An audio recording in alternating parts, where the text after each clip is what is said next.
video in my series. In this video we will be going over some common chords you will see.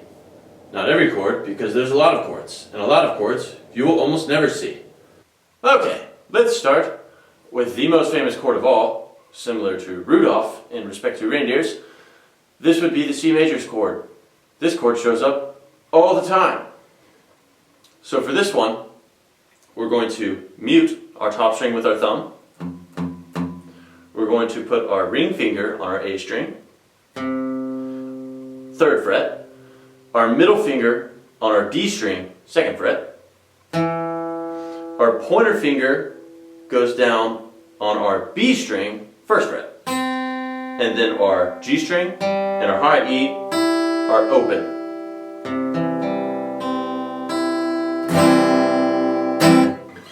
Now, let's do the A chord. The A chord is going to have a muted low E with the thumb. It is going to have an open A string. It's going to have our pointer finger on the 2nd fret of our D string, our middle finger on the 2nd fret of our G string, and our ring finger on the 2nd fret of our B string, and an open high E.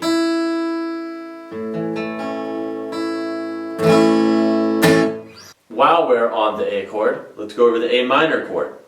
This is going to be a muted low E, an open A, middle finger 2nd fret D, ring finger 2nd fret G, pointer finger 1st fret B, open high E. Let's do our A7 chord.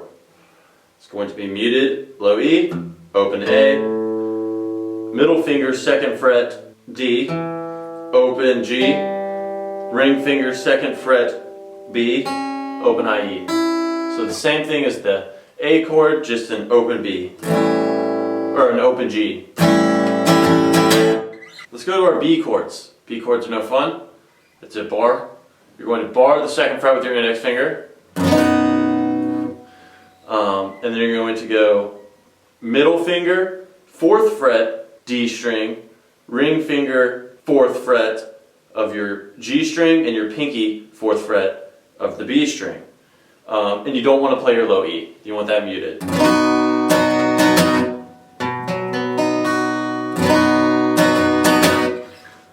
Then you have the B minor, which is going to be your index finger barring the 2nd fret again. And then you're going to have your ring finger on the 4th fret of your D string, your pinky finger on the 4th fret of your G string, and your middle finger on the 3rd fret of your B string. And then again, you're not playing that low E. We'll go ahead and do B7. This is not a very common chord. It's more of like a blues chord. But you're going to mute your top string again. You're going to go middle finger, 2nd fret of the A string, pointer finger, 1st fret of your D string. You're going to have your ring finger on the 2nd fret of your G string, an open B, and then your pinky finger on the 2nd fret of your high E.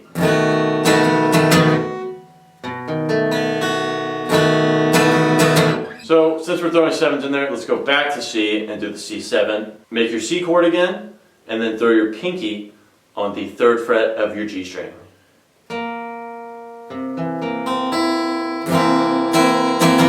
Let's move on to the D chord. The D chord is going to have your low E and your A string, both muted by your thumb. You're going to have an open D string, pointer finger 2nd fret G string, ring finger 3rd fret B string, and middle finger 2nd fret E, high E. For your D minor, you're going to go mute the top, mute your low E and your A, open D, middle finger 2nd fret G, ring finger 3rd fret B, pointer finger 1st fret high E. And then let's go over D7. which is going to be an inverse D, pretty much.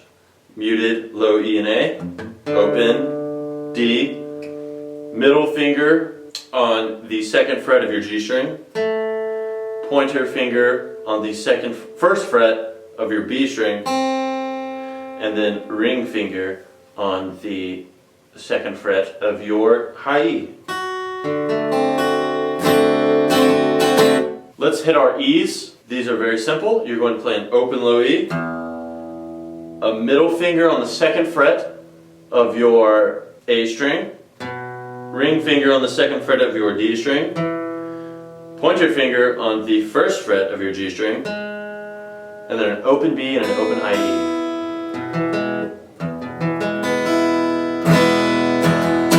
The E minor is very simple after that. It's the same thing, just pick up your pointer finger and leave that G string open.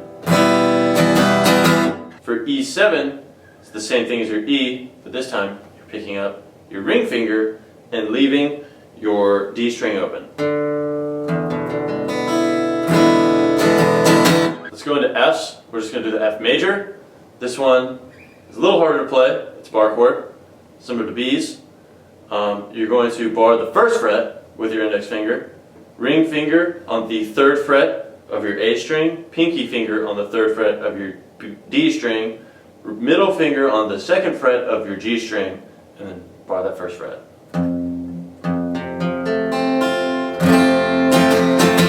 Another way to play this is maybe bad advice, but without barring it, you can play the F over C, I'm pretty sure is what it's called, which is where instead of, you do the same thing with the other three fingers, but your index finger is just going to come down to the first fret of your B string and mute that high E, and you're going to mute the low E.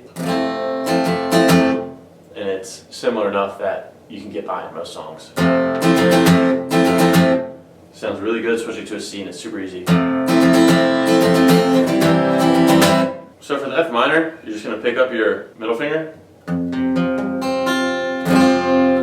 But honestly, I like to play F sharp minor more, which is you're just going to slide it up a fret. That one's fun. So for our G chord, G major, there's two ways to play it. There's the way I started, and it's only three fingers, no pinky, and you're going to do your middle finger, low E, third fret, and then you're going to do your pointer finger on the second fret of your A, open D, open G, open B, and then bring your ring finger down to your high E on the third fret.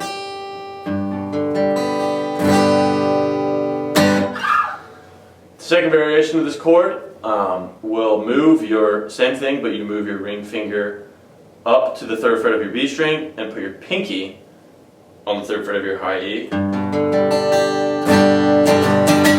So that sounds a little bit more full as a chord.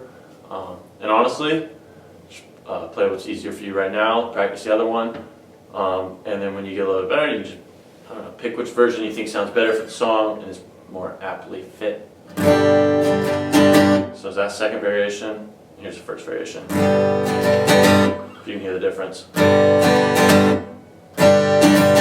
And last but not least, we will do our G7 chord, which is going to be your ring finger up to your third fret low E, middle finger second fret A, open D, G, B, and then your pointer finger down to the first fret of your high E.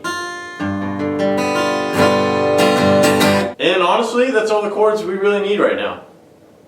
To play most songs, you should be able to get by with that. And if there's a chord you don't know in a song, there's a ton of like F major 7, like C major 5. There's a trillion chords, and it's hard to memorize them all. You'll learn more with time as you keep playing.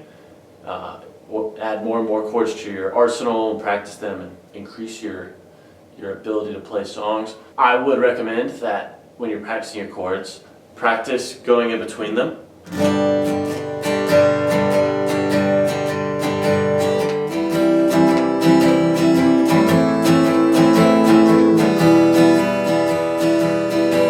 And try going from chord and switch it up, how you go from the chords.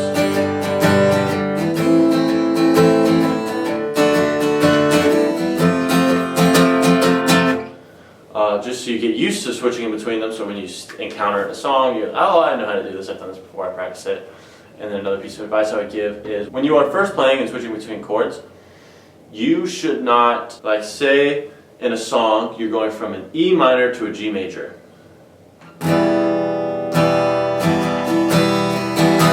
Don't stop and then slowly build it up.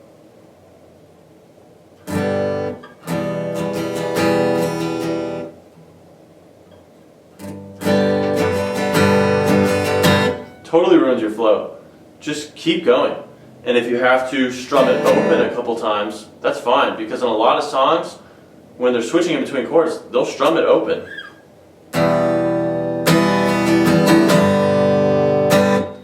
I strummed it open, nothing in there, and it sounds fine.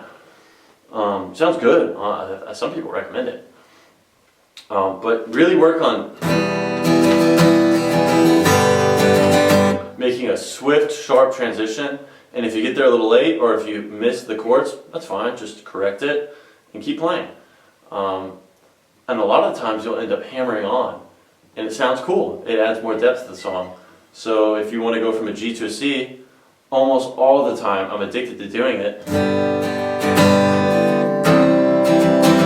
I'll hammer on that D string. And I think it adds a lot of depth, and I like how it sounds, so I do it all the time. And I love it, I'm addicted to it. So, bang! Do that. Peace out.